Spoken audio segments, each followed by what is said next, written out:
Hi, everyone. Judge Andrew Napolitano here for Judging Freedom. Today is Monday, October 6, 2025. Max Blumenthal joins us now. Max, a pleasure, my dear friend. Thank you for joining us. I want to explore the behavior of certain American billionaires, particularly the Ellisons, who soon will own CBS, Paramount, and TikTok. But before we get there, why do you think Trump told Netanyahu to stop bombing in Gaza, and why is the bombing continuing? Well, Trump told him to stop bombing because he thought he had a deal with Hamas. J.D. Vance, the vice president, actually published Hamas accepting some version of Trump's 21-point plan. The Trump Truth Social account published a photograph of Israelis protesting in support of a ceasefire to return their captive family members still in Gaza. So it seemed sincere, leaving aside the neo-colonial nature of Trump's plan, which is actually a pacification plan and not a peace plan. It seemed clear Trump wanted it to end. He wanted to be the head of a Gaza peace authority. Tony Blair was to come in as the head of the Gaza International Transitional Authority. And Benjamin Netanyahu had other ideas. Continued the bombing and slaughtered, I think, about 60 people yesterday and wounded close to 160. The bombing continues. 2 days ago, Israel deliberately targeted with a U.S. warplane and a U.S. missile a center for the blind run by UNRWA in central Gaza City. Netanyahu's under sustained pressure from the fanatics in his coalition who comprise the heart of his coalition. Bezalel Smotrich, Itamar Ben-Gvir, lesser-known figures like Orit Strzok, who say the so-called hostages are actually an impediment to total victory. And total victory consists of the destruction of northern Gaza, the Judaization of northern Gaza through new settlements, and the expulsion of the population through ethnic cleansing into the Sinai Peninsula. That's their agenda. And if Netanyahu does otherwise, they can just blow up his entire coalition and send him back to court after he loses immunity. So Netanyahu has kept the bombing going. He's gone before the Israeli public in Hebrew and said, we actually have no plan to withdraw.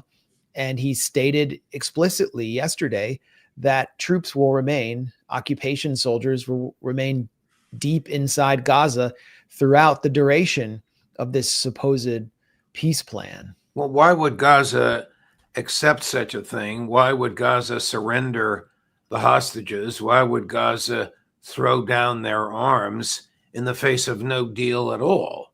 Yeah.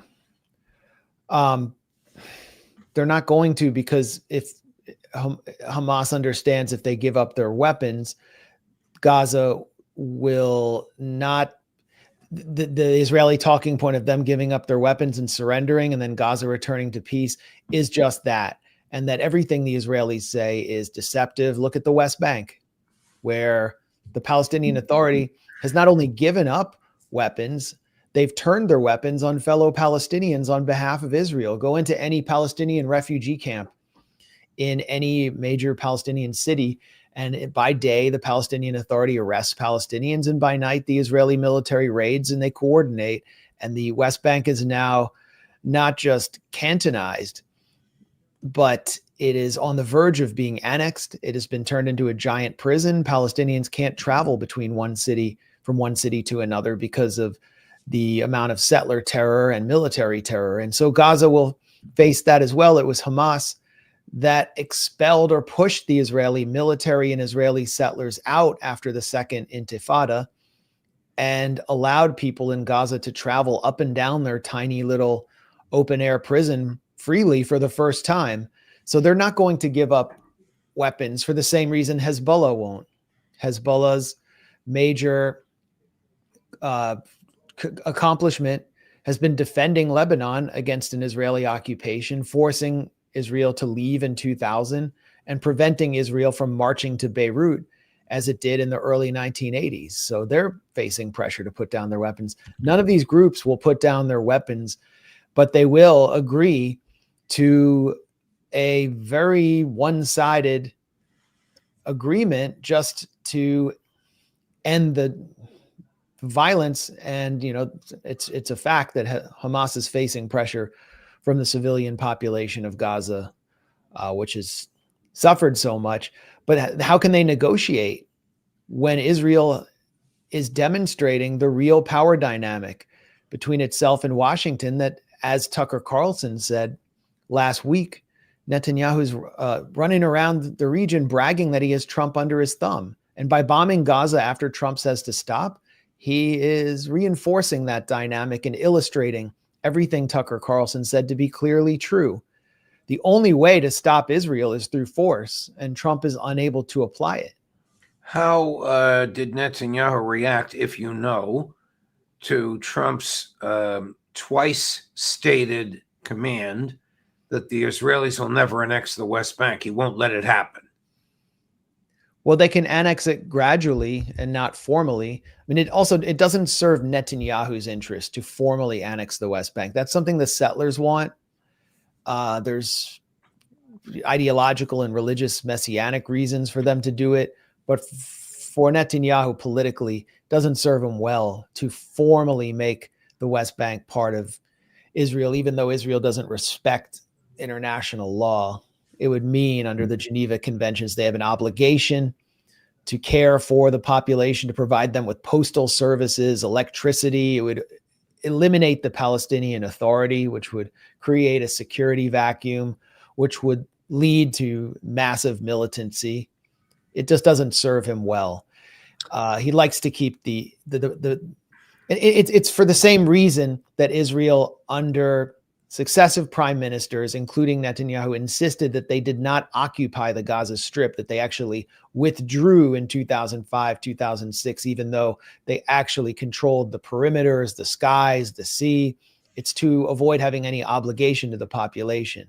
So the population's then controlled by the Palestinian Authority. So they're just gradually annexing as much as they can in what's known as Area C, the Jordan Valley, the areas where there's the most farmland, arable land, water wells, and they will confine Palestinians to their little Palestinian Authority maintained reservations or ghettos. That's always been the plan. But now, I mean, the government's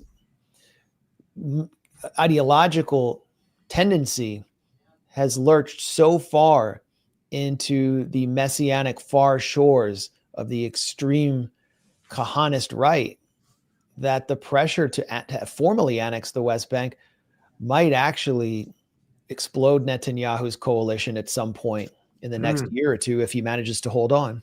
From the perspective of Hamas, why would they even negotiate with the United States and Israel in light of the trap Trump lured them into in Iran and the murders that Netanyahu committed in Lebanon? Well, the real deal breaker should be the attack that Israel waged on Hamas's negotiating team in Qatar and Doha. Right. With some advance warning to Trump, but the Trump administration said we were only given 10 minutes, which further illustrates how firmly Netanyahu controls them and how disrespectful and contemptuous he is of Washington. Either way, that should have been a deal breaker. Israel wanted to destroy the entire negotiating team, but Hamas, they're shrewd and they understand that that to fulfill Israel's objective and to just abandon negotiations altogether plays into Israel's hands. It's for the same reason that Iran, when Israel sabotaged the Natanz nuclear facility in 2018, in order to break up negotiations that were underway between the US and Iran continued to negotiate, but they escalated their uranium enrichment. So Hamas will continue to fight in the Gaza Strip as it works to negotiate. But what's interesting is how the dynamics between Qatar and the United States have shifted. There's been a deal since that attack. First of all, Qatar has former lobbyists in cabinet level positions inside the White House. They gifted Donald Trump something like $500 billion, or is it? Sorry, Well, the 500. plane They is bought worth the plane. the plane is worth 400 million. They agreed to 400 billion in investments in the United States. Right. So they bought him an Air Force One, or he bought an Air Force One jet from them that they didn't want anymore, a luxury airliner, and they made 400 billion in investments. Trump walked away with something like $1 trillion from the Gulf. So Qatar has some influence. Through Trump, Israel was forced to apologize for that strike. And quietly, as part of this deal, Al Jazeera has installed new leadership, a new director who has imposed a softer line. I believe he actually comes from, I could be incorrect, but I believe he actually comes from Al Hurra, which is the US government funded Arabic language network. And he has imposed a softer line so that Al Jazeera Mubashir, the Arabic network, is actually just focused on the humanitarian situation in Gaza and doing less coverage that's favorable to Hamas. So something deeper is in the works. Hamas has avoided being assassinated. They've also resisted the pressure from the US and Israel to be pushed out of Qatar entirely. But Qatar is moving, and there is movement towards a deal, but Israel is the main obstructionist because Trump won't be able to exercise any leverage. What is the Israeli government doing to spend money in the United States on Christian Zionist groups? Well, there's a new Foreign Agent Registration Act document at the Department of Justice showing that a group of lobbyists who represent the state of Israel are planning a massive campaign targeting Christian churches around Las Vegas, Los Angeles, Phoenix, and Denver. And these lobbyists, what they want to do is geofencing around the perimeters of these churches so that when you walk in there with your phone begins to be targeted with ads promoting Israel, reminding you of the horrors of October 7th. You will also be treated to virtual reality interactions where you can watch horrific scenes of October 7th on an Oculus. There will be billboard displays in and around church areas. And what they aim to do is actually digitally rope something like 4 to 5% of all US Christians, at least initially, into a Israeli propaganda Clockwork Orange style megaplex, and then track their phones after they leave.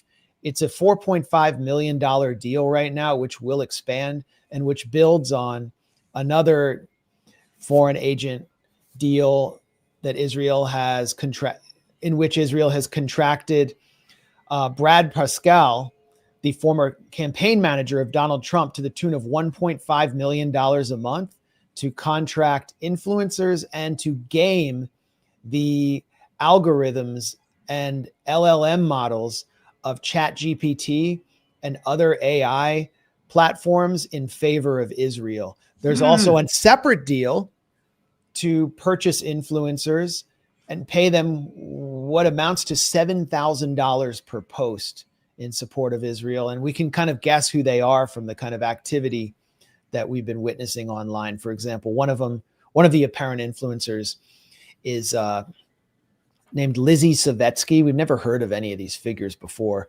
And she recently boarded a small luxury yacht in an Israeli port and claimed that it had been captured from the Flotilla, was filled with needles and condoms and margarita machines. Unfortunately, her handlers neglected to remove the orange juice bottles, which had Hebrew labels showing they were Israeli brands, something that Flotilla passengers could have never acquired. So it was all planted. Let me just improve the sound here.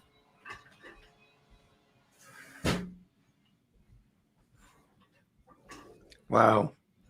What does any of this have to do with the Ellison's acquisitions, if anything, of Paramount, CBS, and of all things TikTok?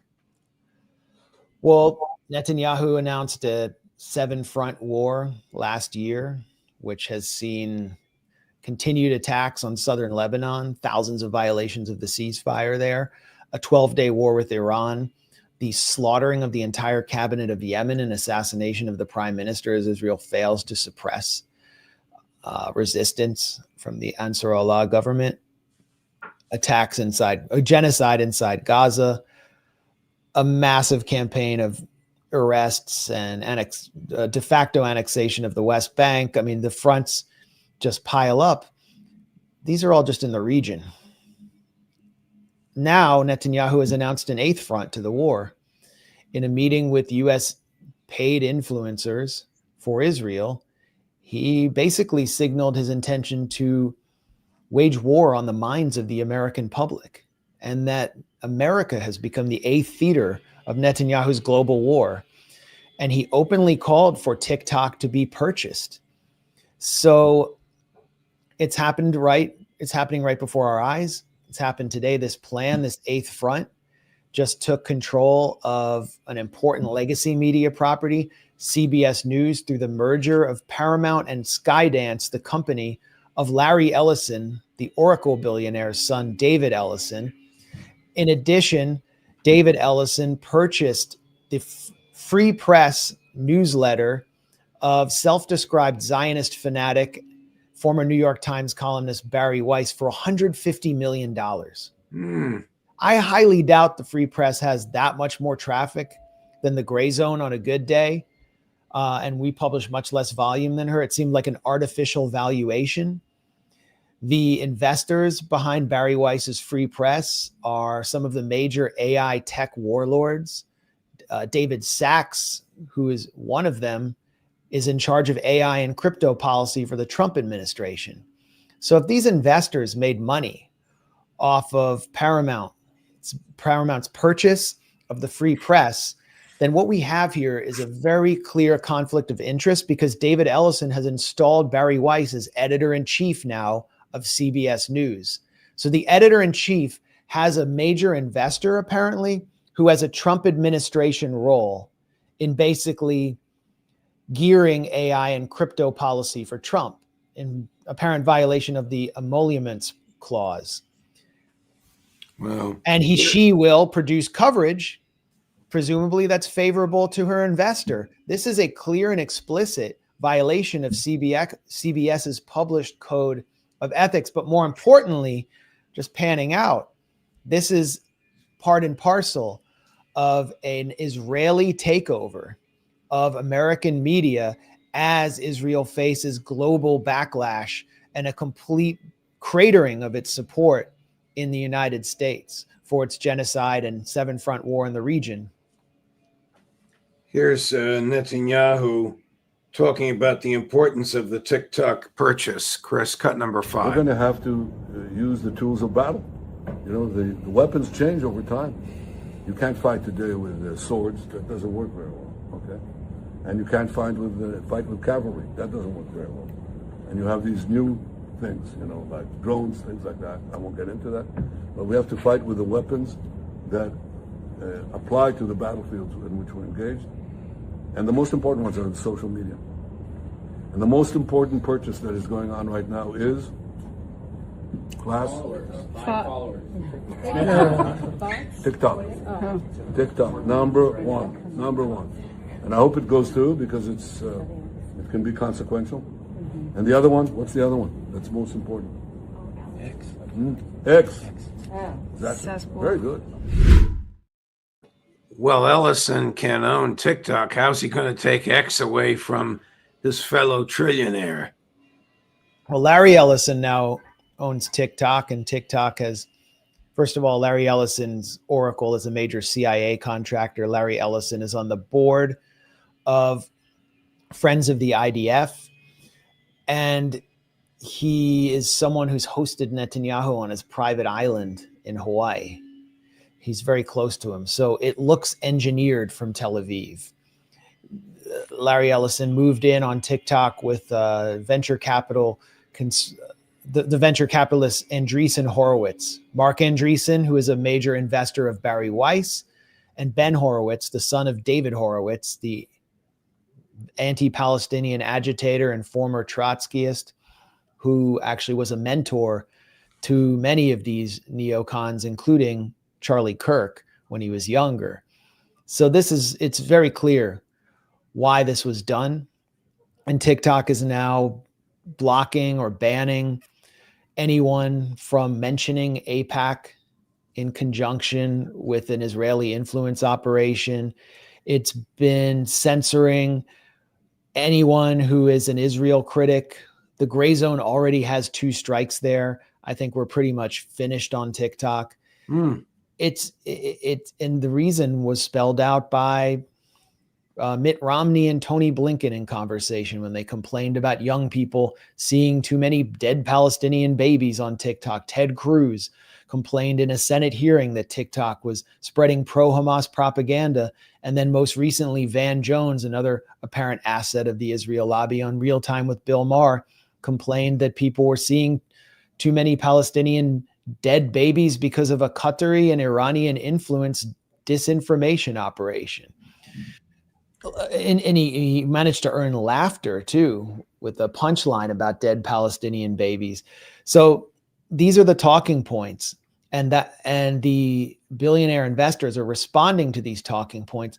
And as we just published at the Gray Zone, sourcing reporting from the investigative journalist Jack Paulson, David Ellison, the son of Larry Ellison, has actually been in talks with Israeli officials for a decade about doing something just like this. We reported on leaked emails that were sourced from the personal email account of former Israeli Defense Minister Benny Gantz by hackers, which show that David Ellison was recruited as part of an initiative called 12 Tribes, referring to 12 Zionist billionaires that Israel sought to fund operations against pro-Palestine activism in the US.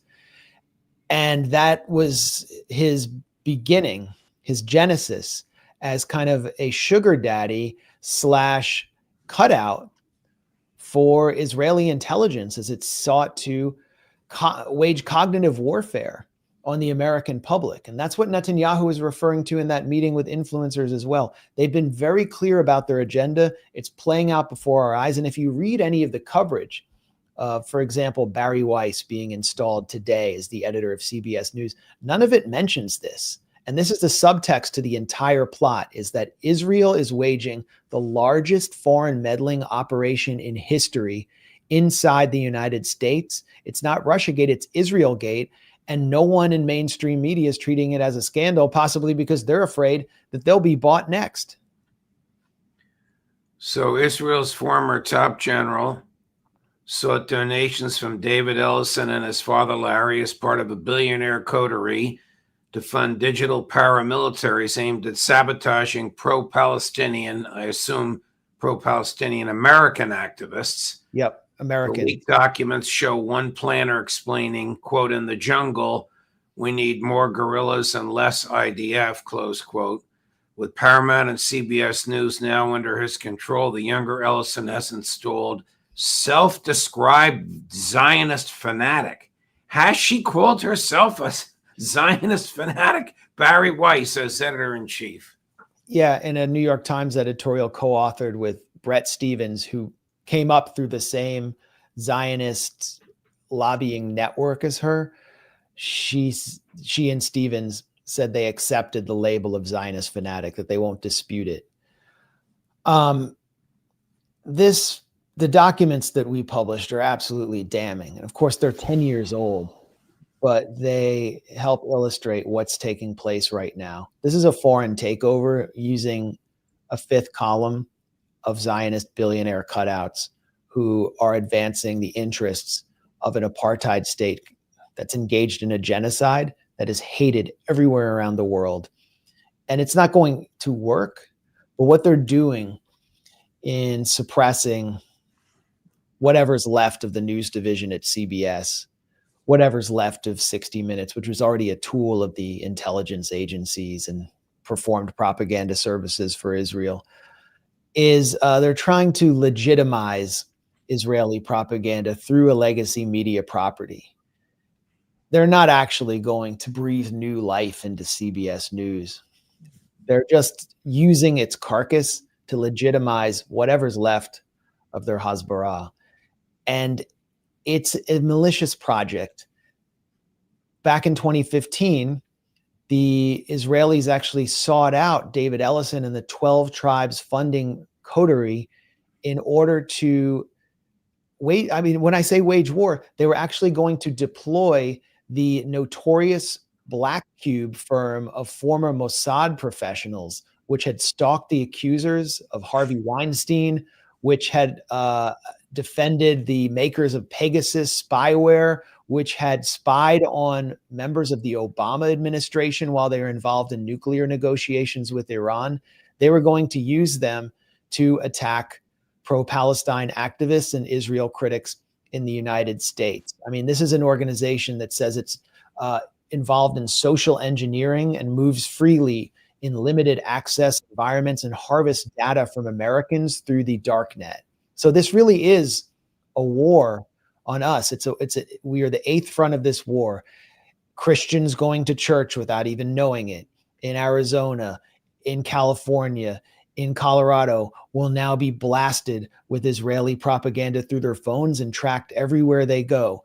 Our media is now going to be overrun with paid influencers, but none of us will know that they are advancing the agenda of a foreign government. And some of the major media properties and 60 Minutes, this once treasured weekly news magazine that was home to the investigations of Mike Wallace, will essentially be under the control of American AI warlords and Tel Aviv. This should be a much bigger scandal, and it's a scandal, again, of foreign meddling.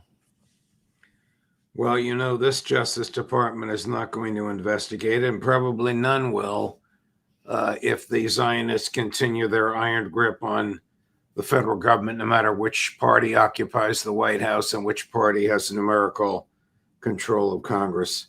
I mean, what can we do about this other than what you are doing now, which is exposing it? I mean, this is a pathway to a dictatorship, a techno-feudal dictatorship.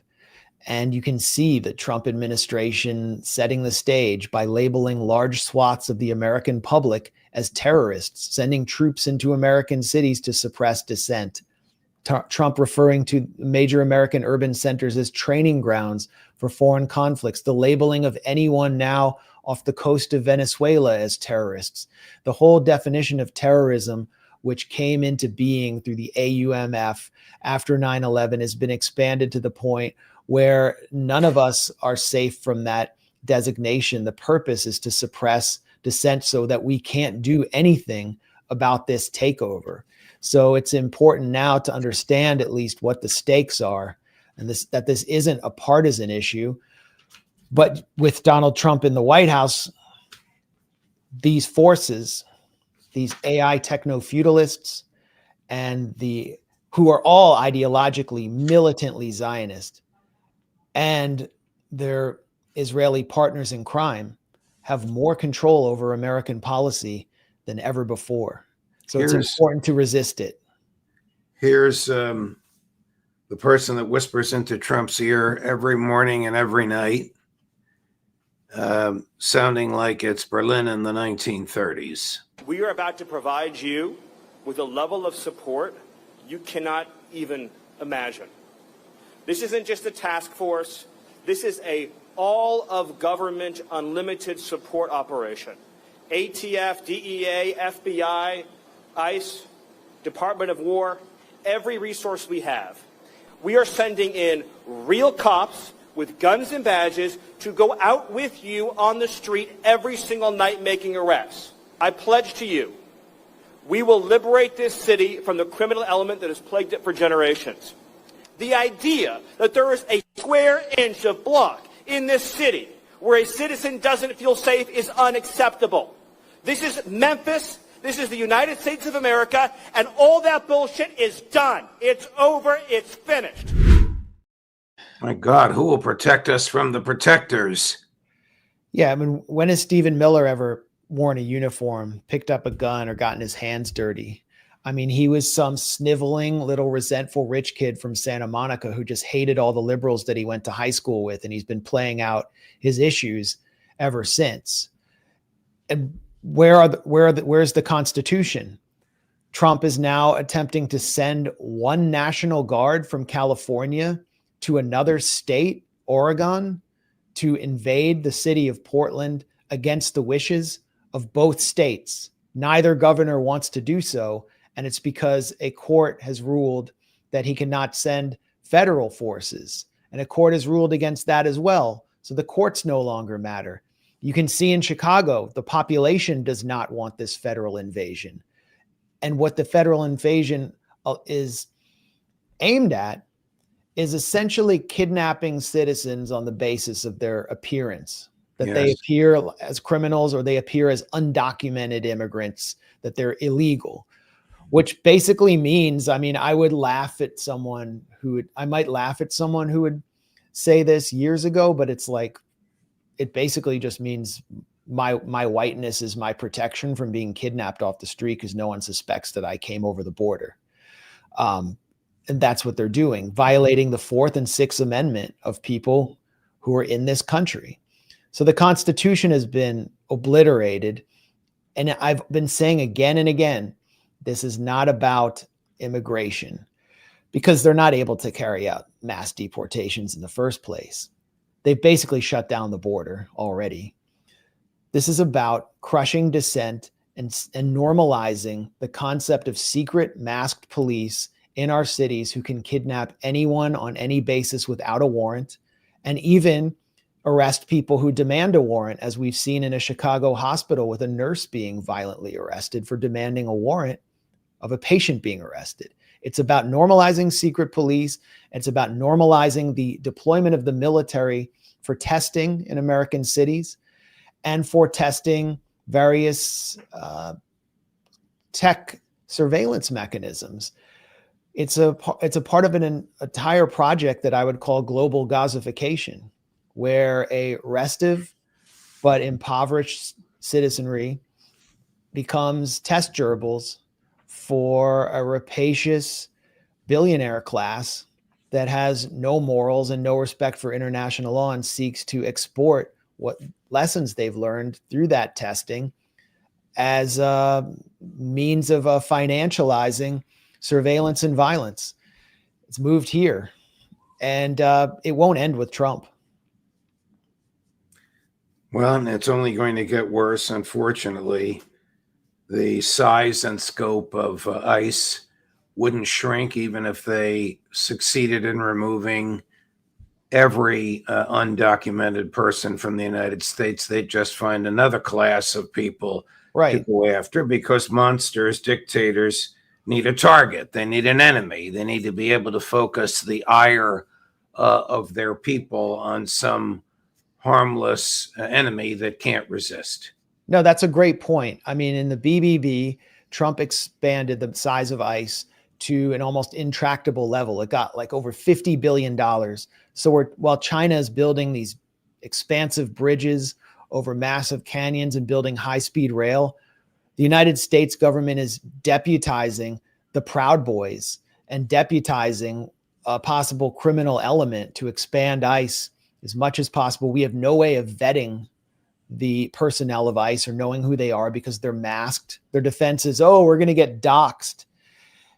And they have full latitude to kidnap Americans based on how they look. When this campaign is over, they're still going to be there with this massive budget. If you watch any NFL game during a commercial, you'll see ICE agents are being recruited and offered a $50,000 signing bonus. And this Praetorian Guard will be so entrenched that it cannot be removed. And it's an ideological force. 100% of those signing up want to abuse Americans who they consider to be terrorists or illegal immigrants. What's going to happen with them after Trump leaves? This is either Rome or Milan. Italy was stopped yesterday, totally shut down. I realized it was a Sunday, but you couldn't get anything done with millions of people in the streets. The Italian public, I'm just using Italy as an example because of what happened yesterday, is overwhelmingly against what's going on in Gaza, but the government is not. The government, of course, supports what Netanyahu and his coteries are doing. Yeah, Meloni. What's happening in the United States is simply unacceptable, profoundly unconstitutional.